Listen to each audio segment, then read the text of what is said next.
Hey folks, Jason here. Hey, listen, as we wind down the year and come into Christmas and maybe start up the new year in January 2025, we thought we would grab a best of the Wealth Coffee Chats for you guys to have a listen to over the break.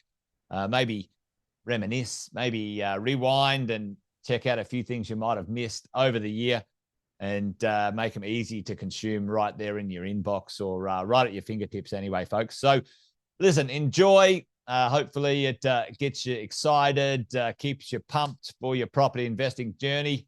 If you're new around here, fantastic. Great to have you on board. If you're one of the regulars, fantastic to have you rewatching or remembering the information, the content, the support we gave you this year.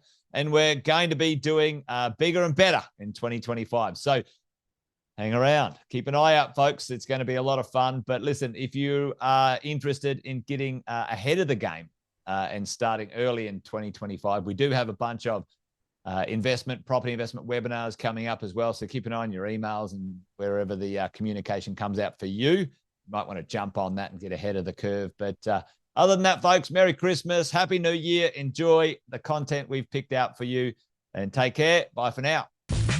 Welcome to another Wealth Coffee Chats. Marvelous Monday. Hope you're well, folks, wherever you are. If you think it's Get Rich Quick, you're in the wrong place. This is the wrong podcast. This is the wrong live for you. Welcome to another Wealth Coffee Chat. Hope you're all awesome and well.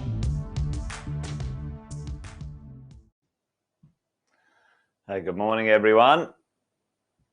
Good morning, good morning. Hope you're well. Lee's up and about. Lee from Tassie. How are you, Lee? Good to see you, mate. Thanks for joining this morning. Kevin's there too. All good, Kevin. Morning. Good to see a few of you up and at it, folks. Thanks for joining this morning. Another Wealth Coffee Chat as we do. I'll get the intros going while we're warming up the live stream. Jason Whitton's my name. Most of you know that, though. I've said that many a time. But if you're new, let us know in the chat. Be great to hear what you're up to, where you're from. Say a quick hello, or if you're rejoining after a while, it's good to hear from you again. So there you go. Welcome to the daily show. Well, the weekday show. The weekly show? Yeah. The daily weekday show. I think that's the way to do it. Anyway, there you go. Get together about 10 past 8 each day and talk about the idea of property investing. Folks, takes time. You guys know the drill. Takes time to grow and keep and get to where you want to go when it comes to growing your property portfolio.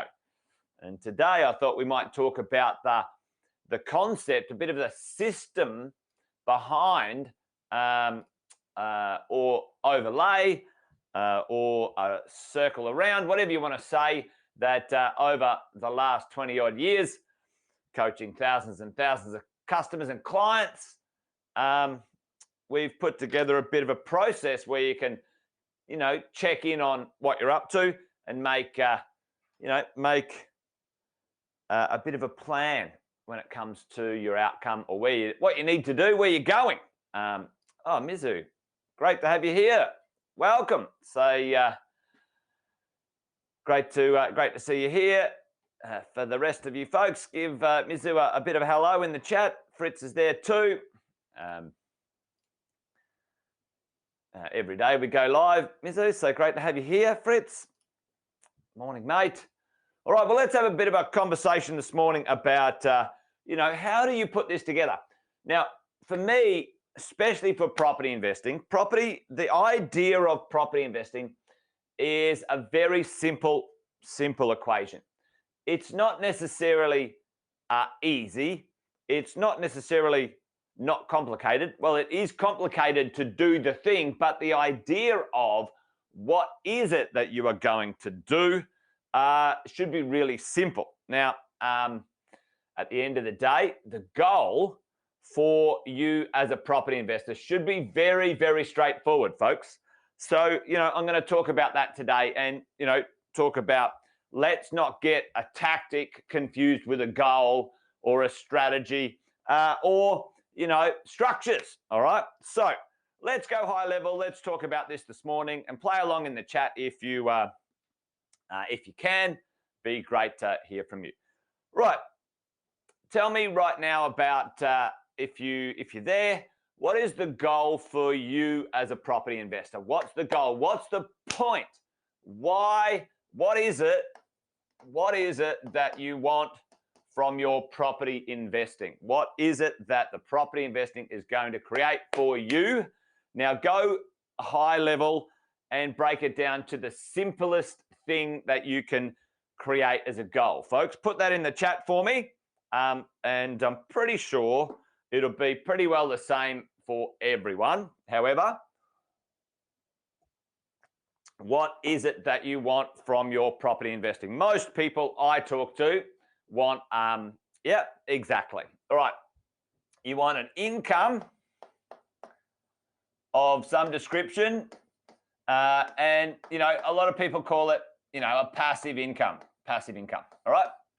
No such thing as passive these days, but we all know what we all mean when we say we want a passive income. We want an income that comes from our assets so you don't have to exchange time for money.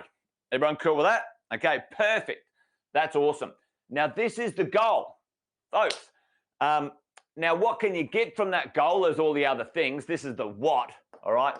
If I had $150,000 of passive income coming from my assets that I didn't have to go to work for, didn't have to exchange time for money for, what would I do with that? Well, I'd travel a bit more, I'd do more hobbies, I might start a business, whatever it is. The what is not the goal, okay? The what is not the goal, okay? It's a secondary outcome of hitting the goal, creating something. So the income is the thing. All right, so let's just use, you know, our income goal over there. Let's use an income goal of 100K passive because I've already created some calculations here.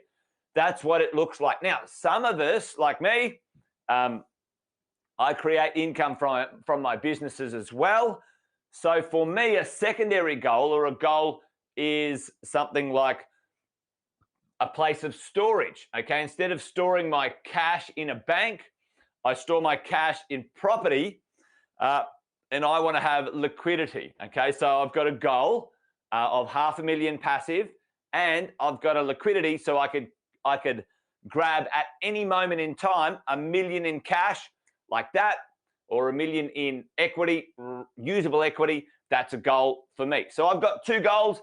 You might have one, which is the income goal. I suggest in the future, when we get to the point of coming closer to lifestyle, you want to arrange your circumstances so you can have access to cash flow and instant lump of cash, instant chunk of cash, okay? So now that's as simple as it needs to be. Now, listen to me, team, folks. Don't make it more complicated than that, okay? So, you know, so what do we do? Income goal, let's do a little bit of a rationalization check. If you're sitting there right now and go, right, I want X passive income, and in the future, I want to make sure that, you know, that's working. We've got a calculator for you at Positive. Reach out to your coach. Some of you may have seen this calculator before. I'll make that a smidgen bigger. Let's see if that works. Yeah, that might work there. There we go. All right, smidgen bigger. So let's look at this just quickly. I'm not going to dive into the calculator, how to use it today and all that sort of thing. But, you know, I do a bit of a sensibility check, right? So my goal is X amount of income. Now, there's a couple of dimensions to this goal, okay? There's some dimensions to this goal, just quickly before I do the calculator, actually. Couple of dimensions to the goal. So how long? Time frame.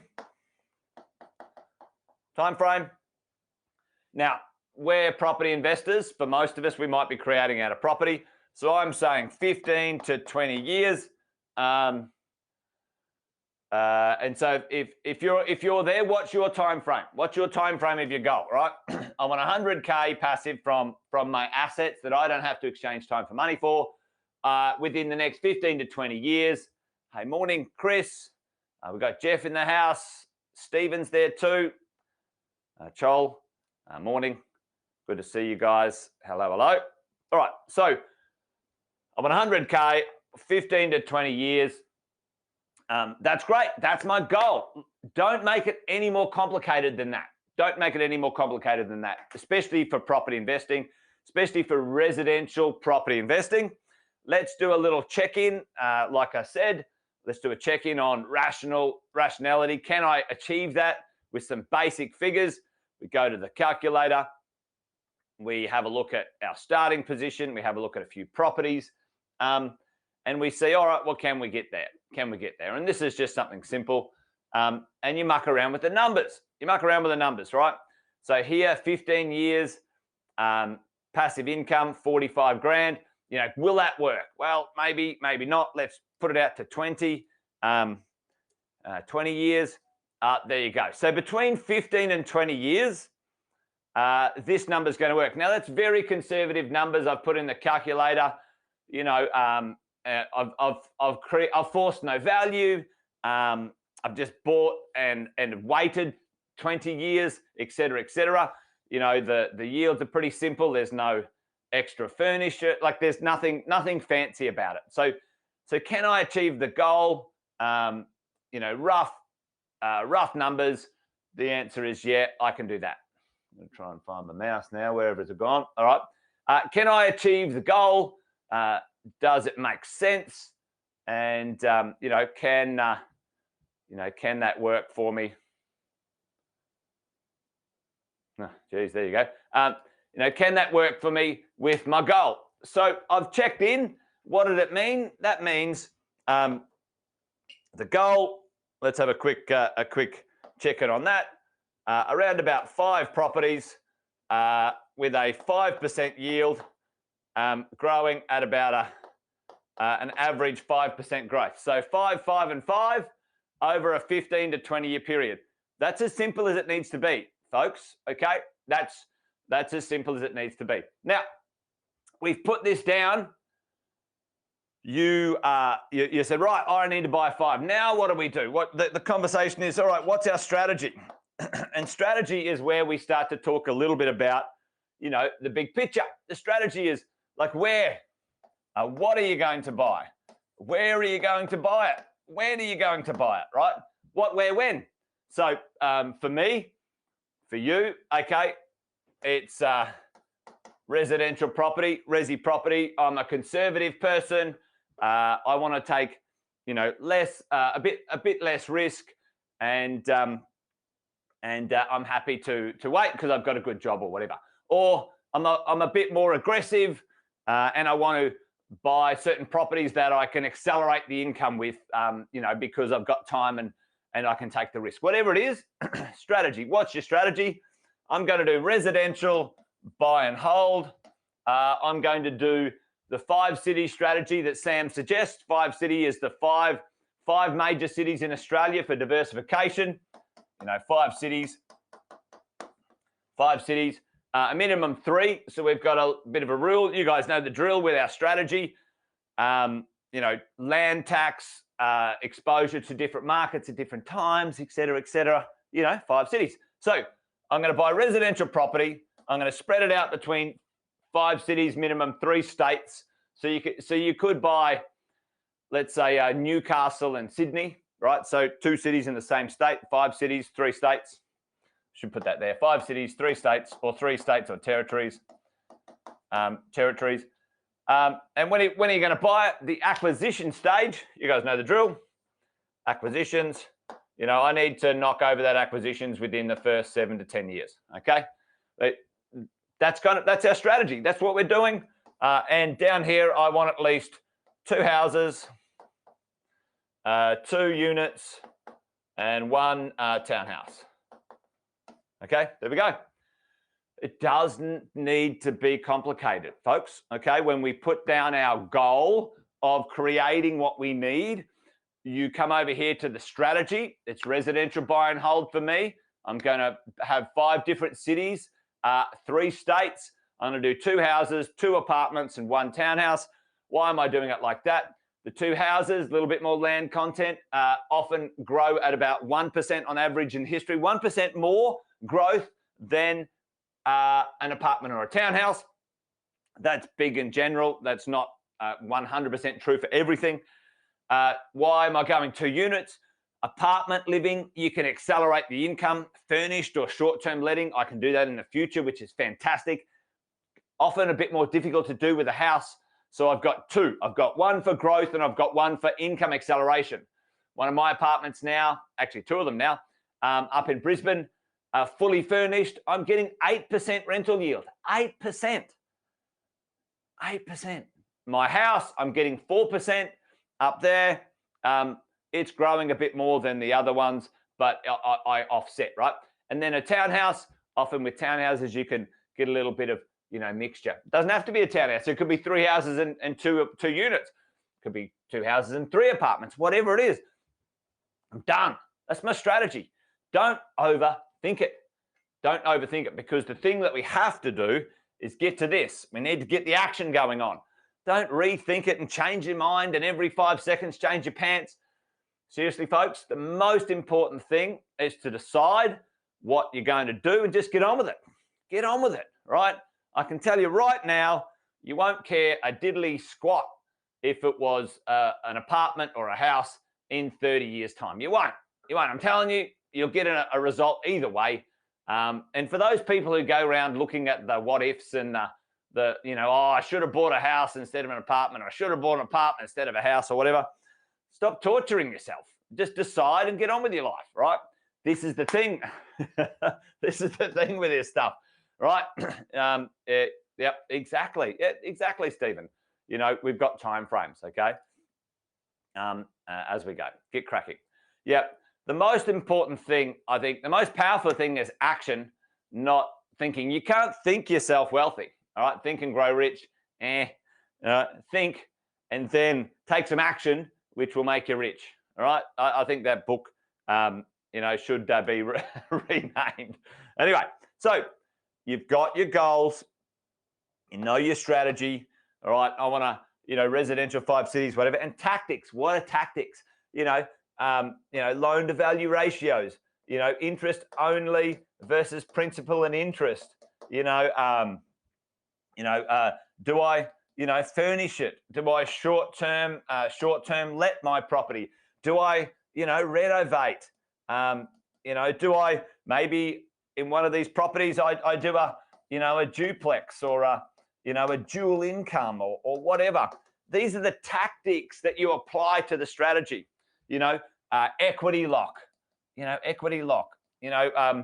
all of those things. Those are the tactical things that get applied to things as you go along, and they're not always there. These things are kind of always there. These are kind of the constants, and this is kind of like the in time behavior, the in time actions that you've got to do. In the moment or in the market or in that chunk of time, right? The first 5 years might be interest only, and then it's principal and interest if you want to. Or no, interest only for everything, and then you get all of your spare cash flow and smash down your home loan, right? Because your home loan's not tax deductible. These are the tactics to get us our goal and apply to our strategy, okay? So don't confuse a tactic, paying my home off, right, with the goal, okay? The goal is passive income. Now, a tactic might be reduce some debt, buying power, which gets you to buy a property, etc. We'll talk about that another time.